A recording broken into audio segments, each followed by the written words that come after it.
जय श्री राम मेरे वृष राशि के प्यारे जातक जातिका, मैं हूं आपके साथ आपका अपना डॉक्टर राज मिश्रा। 2026 कैसा होगा भाई? क्या होगा 2026 में? क्या कोई बड़ा बदलाव आएगा? यस, बदलाव जरूर आएगा और उसका रीजन है कि 2026 का जो पहला दिन होगा उस दिन चंद्रमा आपकी राशि के अंतर्गत गोचर कर रहे होंगे। तो ये परिस्थिति आपके लिए बहुत शानदार है। क्या होगा 2026 में, इस विषय पर पूरी जानकारी डिटेल में दूंगा। मैं ये बात कहना चाहता हूं कि ऐसी वीडियो आपको और नहीं मिलेगी।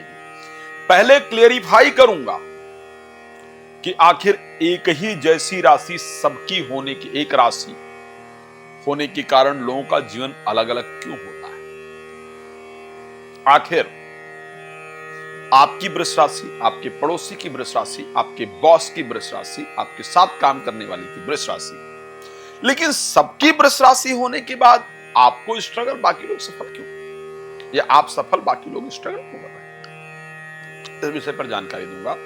सबसे पहले लेकिन आपको बता दूं, यदि आप चाहते हैं राम कथा, श्री राम कथा, श्रीमद् भागवत कथा, श्री शिव महापुराण की कथा, और वो भी मेरे द्वारा अपने यहां करवाना, संगीत में आनंददायक करवाना, या आप चाहते हैं कि मैं आपके घर आऊं और घर की जो भी नेगेटिविटी पॉजिटिविटी है उसको चेक करूं, आपके घर में अशांति इत्यादि क्यों रहती है उसको देखूं, तो आप उसके लिए अप्रोच कर सकते हैं, कॉल कर सकते हैं, मुझे बुला सकते हैं। रात को 9 बजे, दोपहर को 12 बजे मैं लाइव भी आता हूं।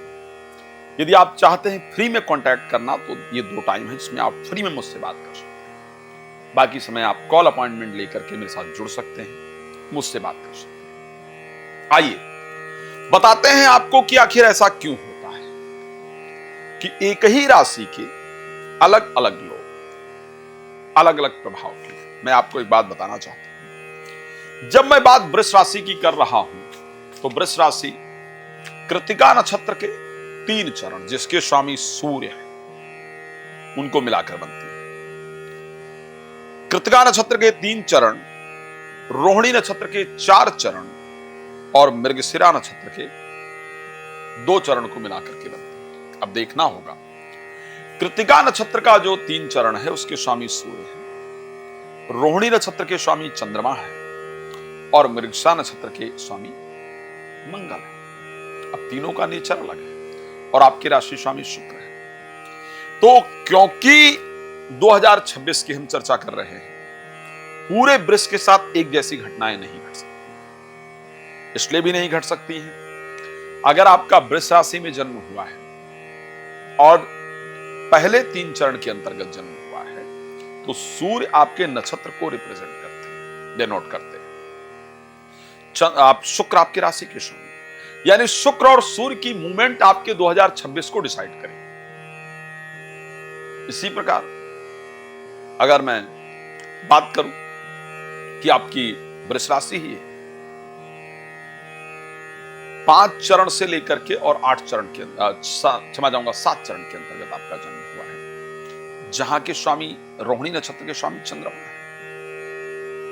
शुक्र और चंद्रमा का मूवमेंट डिसाइड करेगा कि आपका 2026, आपका नेचर भी बिल्कुल अलग है। मैं और आपको बता दूं, अगर आपका पहले 3 चरण में जन्म हुआ है कृत्तिका नक्षत्र के अंतर्गत, तो ऐसी परिस्थिति में आपके मन में किसी के अंडर में काम करने का बिल्कुल विचार नहीं रहता, बिल्कुल विचार नहीं रहता किसी के अंडर में काम करने, इच्छा ही नहीं होती,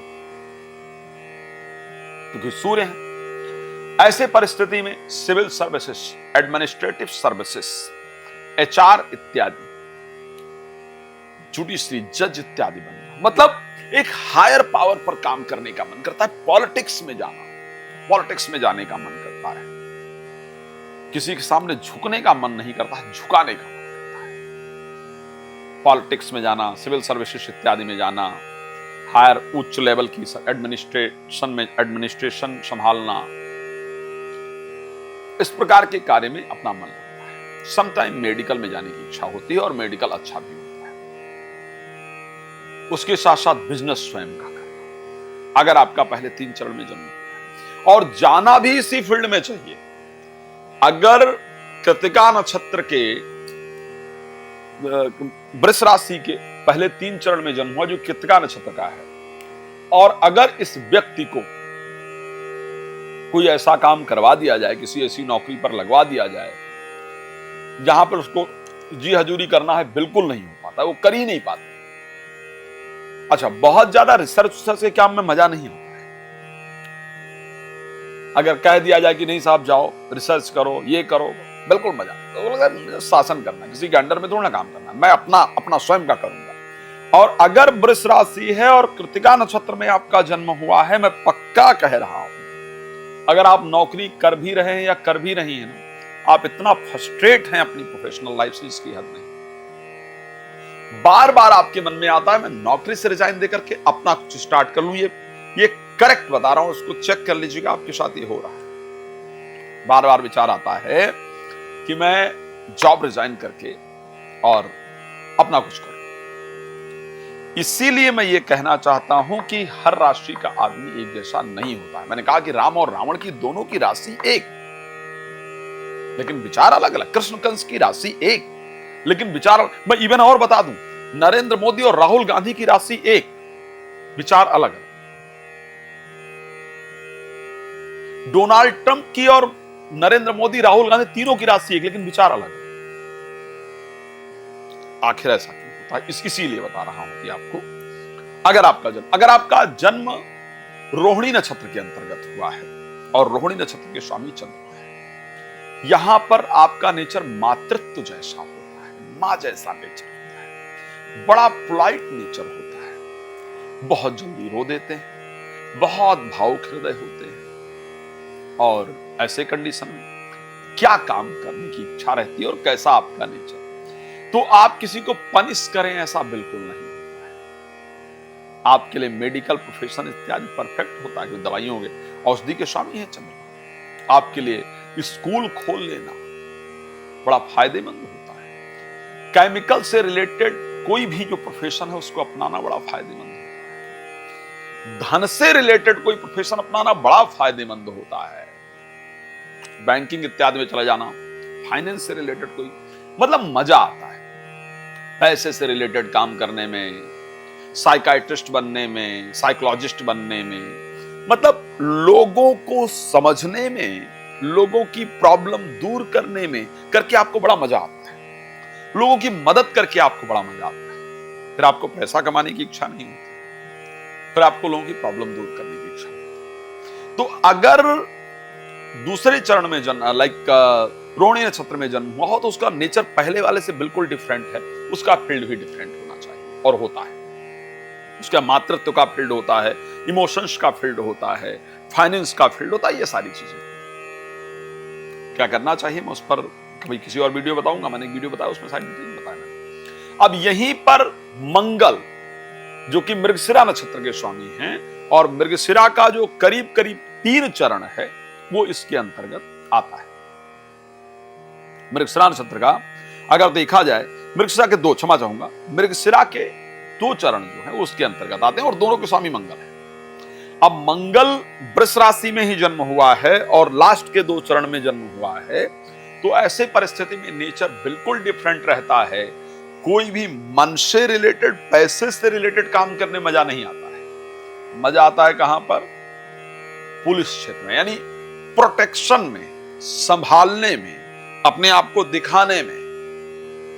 हमेशा अगर जन्म हुआ है मृगशिरा नक्षत्र के अंतर्गत वृष राशि में, तो हमेशा आदमी ऐसे चलना पसंद करता है, झुक के चलना पसंद ही नहीं करता है। गुस्सा बहुत आता है, और ऐसे लोग हमेशा ऐसे प्रोफेशन में जाना पसंद करते हैं जहां पर शारीरिक एक्टिविटी ज्यादा हो, मेंटल एक्टिविटी ज्यादा हो, फिजिकल एक्टिविटी बहुत कम।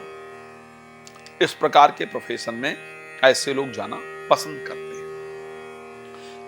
पुलिस के क्षेत्र में चले जाना, आर्मी में चले जाना, जिम ट्रेनर इत्यादि बनना, जिम खोल लेना, स्पोर्ट्स के क्षेत्र में, ये मैंने कुछ सिलेक्टेड क्षेत्र गिनाए हैं, लेकिन ऐसे बहुत सारे। तो एक ही नक्षत्र में जन्म हुआ, लेकिन अलग अलग चरण हैं, 9 चरण हैं। 9 चरण में 9 प्रकार के लोग होते हैं, उस पर भी आऊंगा।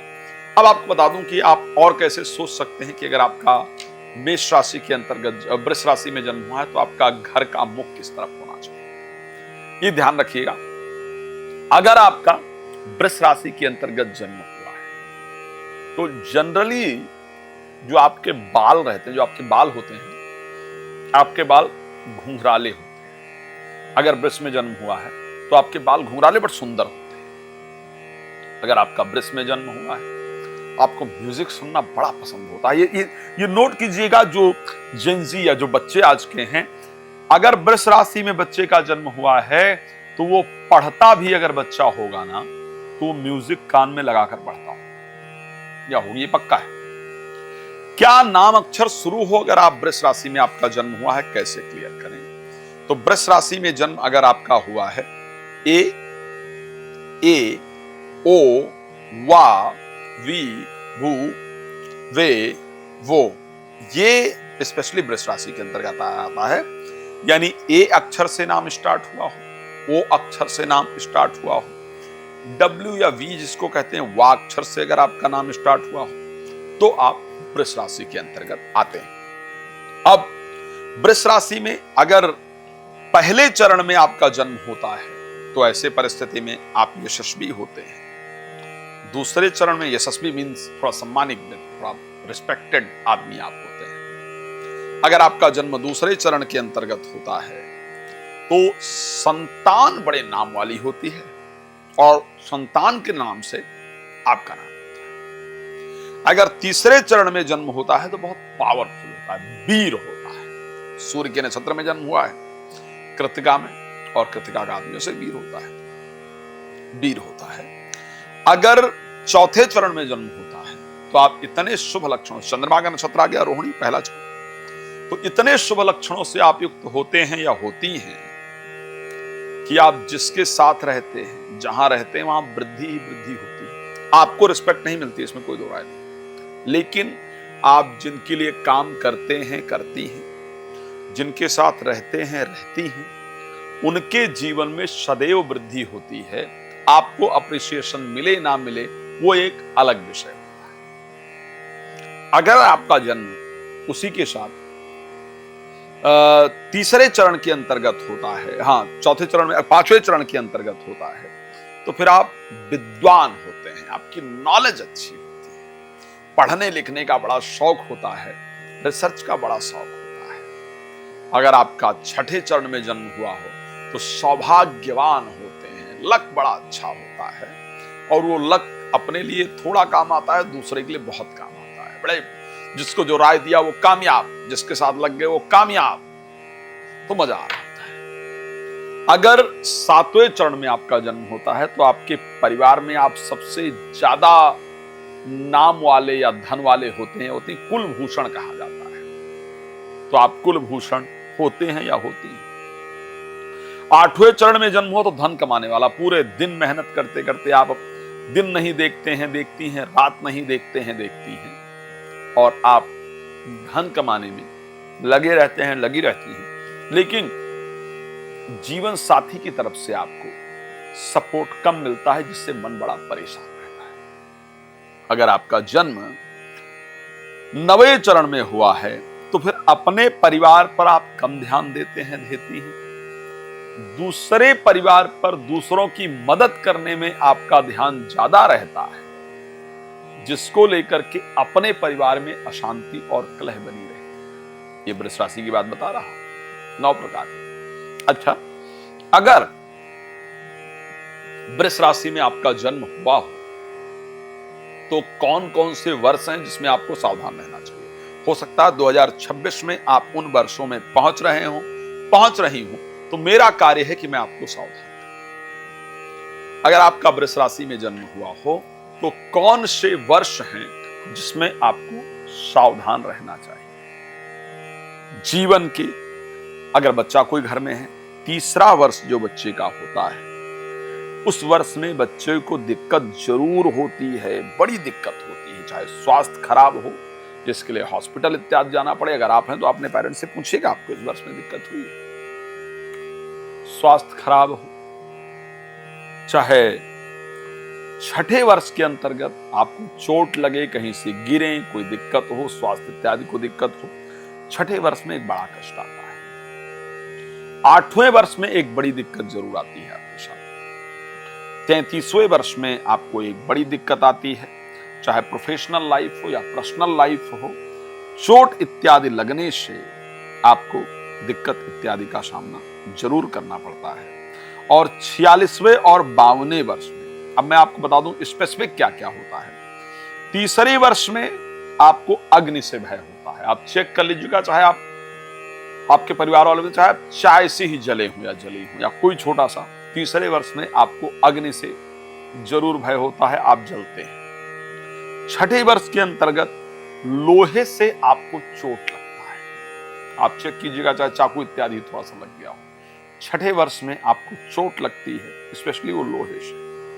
8वें वर्ष के अंतर्गत कोई पशु, गाय भैंस कुत्ता बिल्ली कुछ काट लेते हैं या मारते हैं या परेशान करते हैं, 8वें वर्ष में आपको पशु से भय।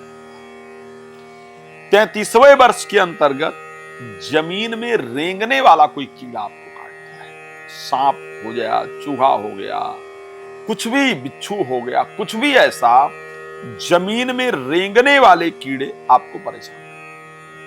46 ईयर में आपको हेल्थ प्रॉब्लम होती है, शरीर में रोग होता है जिसको लेकर आप परेशान रहते हैं। 52 वर्ष के अंतर्गत देवता के कुपित हो जाने से, यानी घर के कुल के जो देवी देवता हैं उनके कुपित हो जाने से आपके जीवन में दिक्कत आती है, जिसके लिए आप अनेक प्रयास करते हैं ठीक करने का और वो नहीं ठीक हो रहा। तो ये परिस्थिति आपके साथ होती है। अगर आपकी राशि पर, चंद्रमा पर, आपकी कुंडली में शुभ ग्रह की दृष्टि हो, लग्न पर शुभ ग्रह की दृष्टि हो, तो ऐसे परिस्थिति में 85 वर्ष और 6 महीने की उम्र पूरी करने के बाद, जब आपका 85 वर्ष 6 महीने करीब पूरी हो जाए, उसके बाद माघ महीने में शुक्ल पक्ष के अंदर, माघ महीने में शुक्ल पक्ष के अंतर्गत 9वीं तिथि शुक्रवार का दिन, रोहिणी नक्षत्र, जिस दिन एक साथ आ जाए आधी रात को, तो ऐसे परिस्थिति में मृत्यु होती है। ये संयोग निश्चित रूप से बनता है। तो फिर भगवान कृपा करें, आपका जीवन बेहतर हो, ये मेरी शुभकामना आपके साथ है। आइए थोड़ा सा और आपको जानकारी दे देते हैं। अगर आपका वृष राशि के अंतर्गत जन्म हुआ है तो ऐसी परिस्थिति में क्या रहता है। जनरली वृष राशि में अगर जन्म हो तो घर का जो मुख है वो हल्का सा टेढ़ा होता है। वृष राशि में जन्म होने पर पूर्वमुखी या पूर्व दक्षिणमुखी घर के अंतर्गत आपका जन्म होता है। घर के सामने एक रास्ता जा रहा होता है जो उत्तर से दक्षिण की ओर जा रहा होता है। घर से जो तीसरा मकान होता है वो टूटा हुआ होता है। घर से जो तीसरा मकान आपके साइड वाला होगा वो टूटा फूटा रहेगा, बहुत अच्छा नहीं बना होगा, असुविधाजनक टाइप बना होगा।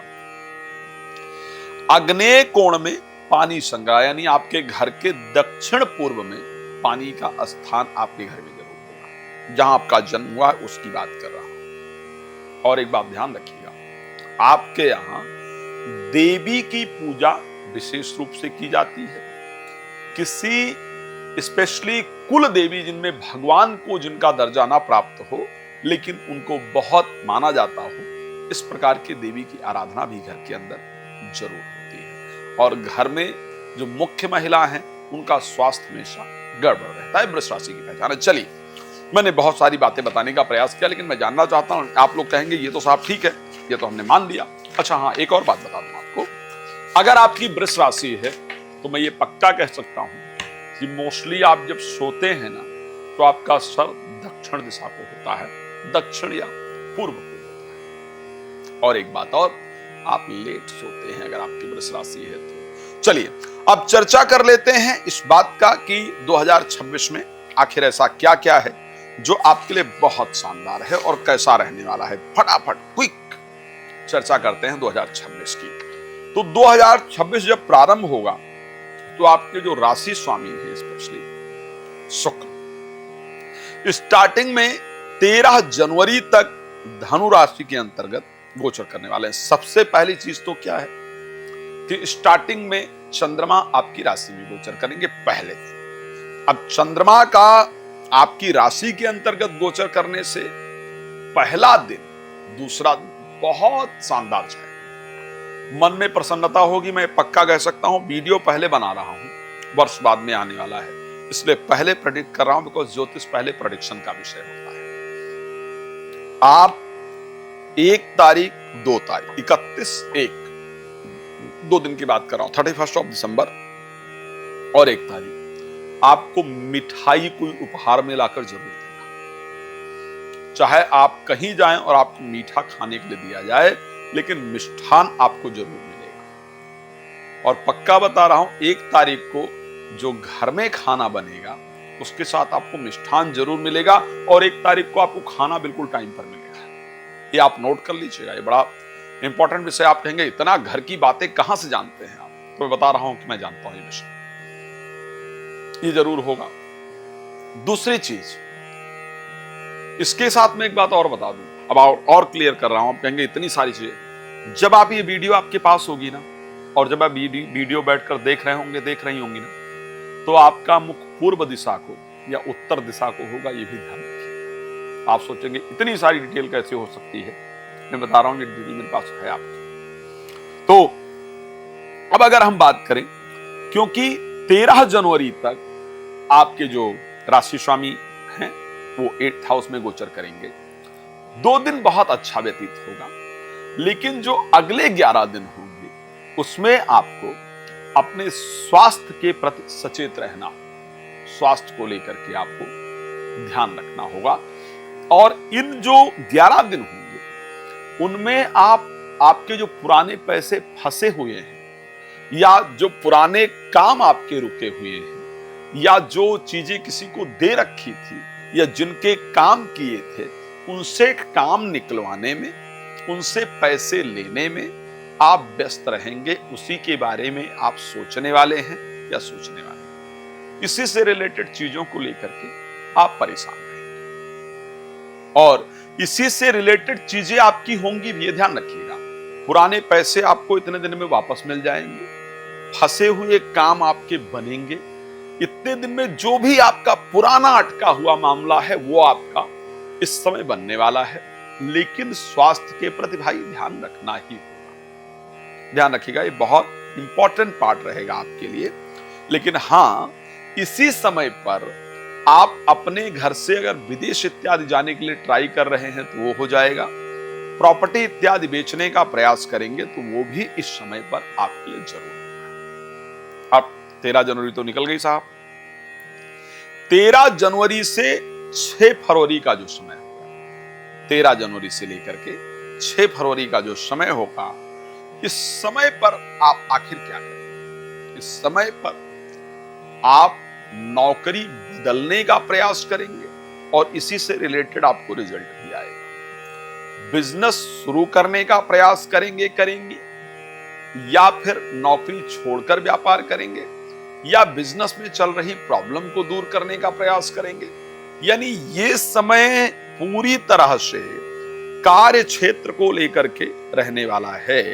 इस समय पर आप काम को लेकर के ही प्रयास करने वाले हैं। इस प्रकार की परिस्थिति, ये समय पूरे वर्ष का 13 जनवरी से लेकर के 6 फरवरी तक का जो समय होगा, इस समय सिर्फ और सिर्फ आप अपने काम को लेकर के व्यस्त रहने वाले हैं, और इस समय किया गया कार्य रिजल्ट जरूर देगा, यह मैं पक्का कह सकता हूं। इस समय जो आप कार्य करेंगे या करेंगी, इस समय किया गया कार्य आपको निश्चित रूप से रिजल्ट देगा और बेहतरीन रिजल्ट देगा। आप भी सोचेंगे कि क्या इस समय जो हमने कर लिया ये पूरे वर्ष को बनाने वाला है। पक्का बता रहा हूं। अब चलते हैं 13 जनवरी से लेकर के 6 फरवरी तक की हमने बात की।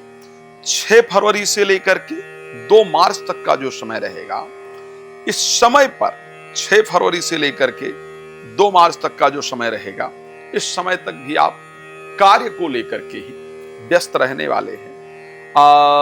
कार्य को लेकर के ही आपकी आस्था, आपके विचार बढ़े रहेंगे। इस समय पर भी आप कार्य के लिए ही प्रयास करेंगे, यानी पूरा समय जो है वो कार्य को लेकर के जाने वाला है। एक चीज और, 13 जनवरी तक आपके द्वारा 13 जनवरी के बाद 13 जनवरी से 6 फरवरी के बीच में आपके द्वारा धार्मिक यात्राएं जरूर होंगी, पूजा पाठ यज्ञ अनुष्ठान जरूर होंगे, डोनेशन इत्यादि होंगे, लोगों की मदद होगी, लोगों की सेवा इत्यादि करेंगे। इस समय आप जरूर करने वाले हैं। अब चलिए बात कर लेते हैं आगे की। 2 मार्च से लेकर के 26 मार्च के बीच की अगर बात करें, 2 मार्च से लेकर के 26 मार्च के बीच की बात करें, क्या होगा इस समय? इस समय नोट कर लीजिएगा। इस समय पर आपको फाइनेंशियली गेन मिलेगा, पैसे को लेकर के आपको लाभ जरूर होगा। इस समय आप देखिएगा आपके पास पैसे निश्चित रूप से आएंगे। इस समय पर शेयर मार्केट से, लॉटरी से, सट्टा इत्यादि से आपके पास धन जरूर आएगा। ये पैसा कमाने का समय होगा। जब आपके पास पैसा आता हो दिखेगा। ये वो समय भी होगा जिस समय आपका किसी से लगाव होने का विचार रहे, किसी के साथ जुड़ने का विचार रहेगा, लगाव इत्यादि। ये वो समय भी होगा जब बच्चों को लेकर के आप कुछ करना चाहेंगे। बच्चों का संयोग बने, संतान का इस प्रकार का योग हुआ, बच्चों की एजुकेशन के लिए, बच्चों के विवाह इत्यादि के लिए इस समय पर आप जरूर प्रयास करेंगे। मेरी डेटें नोट करके रख लीजिएगा, ये आपको आसानी से मिलेगी नहीं, मैंने बताया ना। तो आप बच्चों को लेकर के जरूर प्रयास करने वाले हैं, करने वाली हैं। इसी समय पर आप पार्टनरशिप इत्यादि के लिए, बिजनेस इत्यादि का, पार्टनरशिप में काम इत्यादि करने का प्रयास करेंगी। ये समय आपके इन परिस्थितियों के लिए सबसे अच्छा होगा और इनसे संबंधित आपको रिजल्ट भी बहुत अच्छा मिलेगा। ये समय हमारा कब रहने वाला है? ये है 2 मार्च से लेकर के और 26 मार्च के बीच में। 26 मार्च से लेकर के 19 अप्रैल के बीच में ये जो समय होगा, ये समय स्वास्थ्य की दृष्टि से बहुत बेहतर समय नहीं। हेल्थ को लेकर के प्रॉब्लम रहे, डॉक्टर इत्यादि के पास जाना पड़े, हॉस्पिटल इत्यादि, इस समय हॉस्पिटल जरूर जाना पड़ेगा, ये पक्का बता रहा हूं। चाहे आप किसी को देखने ही जाएं, लेकिन हॉस्पिटल जाएंगे जो इस समय पर, इसी समय की बात कर रहा हूं, इस समय पर आपका कुछ फाइनेंशियल लॉसेस होंगे, तो कोई भी इन्वेस्टमेंट वगैरह करने से आपको बचना होगा। इस समय पर विदेश यात्रा के लिए किया गया प्रयास बहुत काम का होगा और आप करेंगे भी, और आपको उससे रिलेटेड पॉजिटिव रिजल्ट करेंगे भी। मैं ये नहीं कह रहा हूं कि होगा ही, ये आप करने वाले भी हैं, ये भी मुझे पता है। तो आपको उससे फायदा जरूर। आगे बढ़ते हैं और बात आगे के समय की करते हैं, लेकिन इस समय स्वास्थ्य को लेकर सचेत रहिएगा। अब चलें और बात कर ले 19 अप्रैल से लेकर के 14 मई के बीच का। यह समय बहुत शानदार रहेगा। इस समय में एक नई ऊर्जा, नया उत्साह, नए लोगों से मुलाकात, समाज में सम्मान, परिवार को एकत्रित करने का प्रयास, स्वास्थ्य मजेदार। यह समय सफलता और आनंद का समय है। यह समय कुछ आप नया शुरू करेंगे, इस प्रकार का समय है। और इस समय पर जो आप शुरू करेंगी, उसका रिजल्ट भी बहुत शानदार होगा। पूरे वर्ष में यह समय आपको बहुत शानदार मिल रहा है, जहां पर लोग आपके काम को अप्रिशिएट करेंगे, लोग आपकी प्रशंसा करेंगे एंड लोग रिस्पेक्ट मिलेगा। किसी संस्था, कोई व्यक्ति, आप मतलब एक अप्रिसिएशन, एक रिस्पेक्ट इस समय आपको मिलेगा, जिससे आपका मन बहुत खुश होगा। इस समय जो परिवार बिखर गया था, उसको भी आप एक कर पाएंगे, इसमें कोई दो राय नहीं है। तो ये समय आपके लिए अच्छा समय रहेगा। अब आगे बात कर लेते हैं। जो समय 14 मई से लेकर के 8 जून तक रहेगा, हम पहुंच गए महीने के 20 तक। 14 मई से 8 जून तक घर में कुछ मांगलिक कार्य का आयोजन करेंगे, होगा। इस समय पर चाहे गेट टुगेदर ही कर लें, परिवार को ही बुलाएं, लेकिन पार्टी घर में पक्का होने वाली है। परिवार के साथ कहीं घूमने भी इस समय पर जाने का योग है। इस समय पर इन्वेस्टमेंट आप जरूर करने वाले हैं। इस समय घर के लिए आप कुछ खरीदेंगे, और इन सभी चीजों से आपको अच्छा लाभ भी होगा। आपके जीवन के लिए एक बेहतर रास्ता भी इस समय पर जरूर मिलेगा और ये आपके लिए फायदेमंद रहेगा। इस समय पर किया गया इन्वेस्टमेंट आपके फ्यूचर को बनाने वाला होगा, फ्यूचर को सुंदर करने वाला होगा। अब चलते हैं 8 जून के बाद, 8 जून से लेकर के और जो समय हमारा रहने वाला है, क्षमा चाहूंगा, इस समय पर अब आगे चलते हैं 8 जून से लेकर के 4 जुलाई के बीच में। 8 जून से 4 जुलाई पर आपकी बहुत सारी यात्राएं होंगी, आत्मविश्वास आपका बढ़ा रहेगा। भाई बहनों से जो रिलेटेड काम है उसको लेकर के आप प्रयास करेंगे। इस समय पर भाई बहनों से रिलेटेड जो काम है उसके लिए आप प्रयास करेंगे और करेंगे। इस समय पर आपका आत्मविश्वास इत्यादि बढ़ा रहेगा। प्रादेशिक यात्राएं इस समय पर बहुत होंगी और धार्मिक कार्य आप इस समय पर करेंगे। अब आगे बढ़ते हैं और बात करते हैं कहां को लेकर के। आगे 4 जुलाई से लेकर के 1 अगस्त के बीच का जो समय है, इस समय आप क्या करेंगे या करेंगी? इस समय आप प्रॉपर्टी खरीदेंगे, बेचेंगे। Related to property, related to PR, permanent residential, यदि आप किसी कंट्री में अलग रहते हैं, इससे रिलेटेड काम आप करने वाले हैं। इस समय पर बेशक आप प्रॉपर्टी का बयाना ही दें या लें, कोई नई प्रॉपर्टी देखें या गृह प्रवेश इत्यादि करें, रिलेटेड टू प्रॉपर्टी और वाहन, इस समय पर आप काम करेंगे और उसका रिजल्ट आपको बहुत पॉजिटिव मिलेगा। इन्हीं से रिलेटेड चीजों का रिजल्ट इस समय पर आपको मिलेगा। आगे बढ़ें और बात करें उसके बाद 1 अगस्त से लेकर के 2 सितंबर के बीच का। 1 अगस्त से 2 सितंबर के बीच का जो समय होगा, इस समय पर आपके लिए किसी प्रेमी प्रेमिका को प्रपोज करेंगे या करेंगे। एजुकेशन पर कुछ नया शुरू करेंगे या एजुकेशन करेंगे। बच्चों पर आपका विशेष ध्यान रहेगा। बच्चों को लेकर के कुछ नया करेंगे या उनको लेकर के चिंतित इत्यादि रहेंगे। यानी ये समय पढ़ाई से रिलेटेड, बच्चों से रिलेटेड, प्रेम संबंध इत्यादि से रिलेटेड चीजों का समय होगा और इन्हीं चीजों में ये सारा समय आपका लगने वाला है।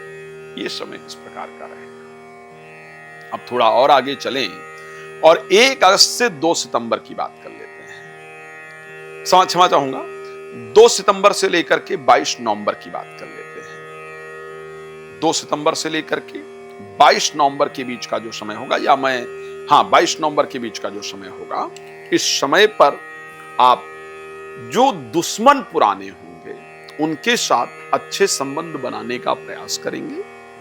उनका स्वास्थ्य, अपने स्वास्थ्य इत्यादि पर ध्यान देंगे, स्वास्थ्य इत्यादि बेहतर होगा। विदेश यात्रा, विदेश का कार्य जो रुका हुआ था उसको बनाने का प्रयास करेंगे। विदेश यात्रा इत्यादि इस समय पर आपकी होती हुई नजर आ रही है। यह समय भी आपका बेहतर होगा। 22 नवंबर से लेकर के 1 जनवरी 2027 तक की अगर बात करता हूं, इस समय 22 नवंबर से 1 जनवरी के बीच में आपकी शादी होने का योग रहेगा। शादी होने का समय है। पति पत्नी के आपसी रिलेशन बेहतर होंगे।